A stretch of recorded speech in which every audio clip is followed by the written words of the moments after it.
We're going to start to transition out of that back into our spring-like weather, but we are still going to see those gusty winds, and that is because we're in between two systems. So a very similar setup to what we were seeing last week. Ridge of high pressure here, trough of low pressure just off to the east of us. By the way, that's going to create some severe weather out over the plains this afternoon.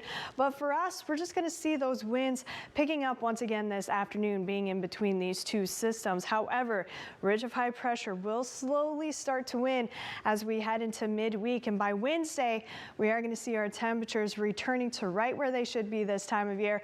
By Thursday, we're going to keep this going here. A ridge of high pressure really starting to dominate the west, but look at this little guy right here, cutoff low. That's going to retrograde into California here. Not going to do much for us here locally. It will slightly cool us down on Friday. We're not going to see any rain out of that, but we will see some more clouds, especially around the coast, as we will have a stronger onshore flow. But again, not going to do much. It'll push back to the east, and that's going to make room for this ridge of high pressure to move back in. And by this weekend, we're going to see those 70s around the coast, 70s and 80s for those inland locations. So this weekend looking pretty nice for you. Today, this morning, we are dealing with just some patchy low clouds. Nothing too crazy out there between Hollister and Gilroy, but that's about it. So not getting any other reports, not even getting fog reports this morning, so a mostly clear start to your day. However, we are going to continue to see some patchy low clouds around the coast throughout the day today. Kind of few and far between. That's not going to be this widespread cloud cover out there. We are going to see mostly sunny skies across the area this afternoon. We're going to keep that through pretty much a good chunk of the day. As we head into the evening hours, though, those low clouds will start to develop, especially around the southern portion of the bay, pushing into our valleys through the overnight hours.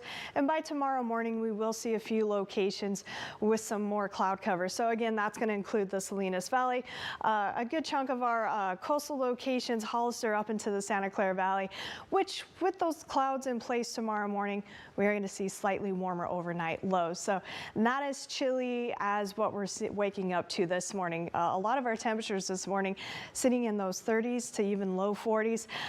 For most of our inland locations around the coast, we're in those low to mid 40s this morning. So a cool start to your day. Winds, as I mentioned, are going to increase this afternoon.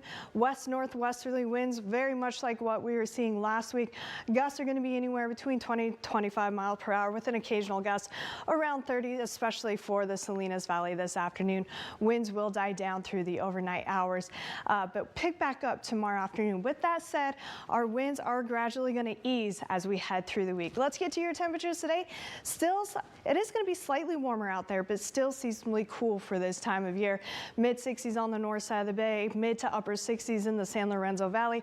Higher elevations will be in those low 60s and upper 50s for Davenport, keeping you cool with those winds coming off of the water. North side of the bay will be a touch warmer in those mid 60s, though, cooling down as you head south toward Marina at 61, 65 in Salinas, 68 in Hollister. We'll be in those upper 60s to low 70s in the Santa Clara Valley. So Gilroy, you'll be at 71 today. Monterey Peninsula, you'll be one of the cooler spots with those upper 50s to low 60s. Again, that is all thanks to those west northwesterly winds coming off of the water. And then some of the warmer spots we're going to find is going to be in the Salinas Valley. Most of the valley is going to be in those upper 60s to low 70s. We're going to see those upper 60s for the Big Sur coast as well as Carmel Valley. Again, overnight lows will be a little bit warmer in places we're going to be waking up to those low clouds.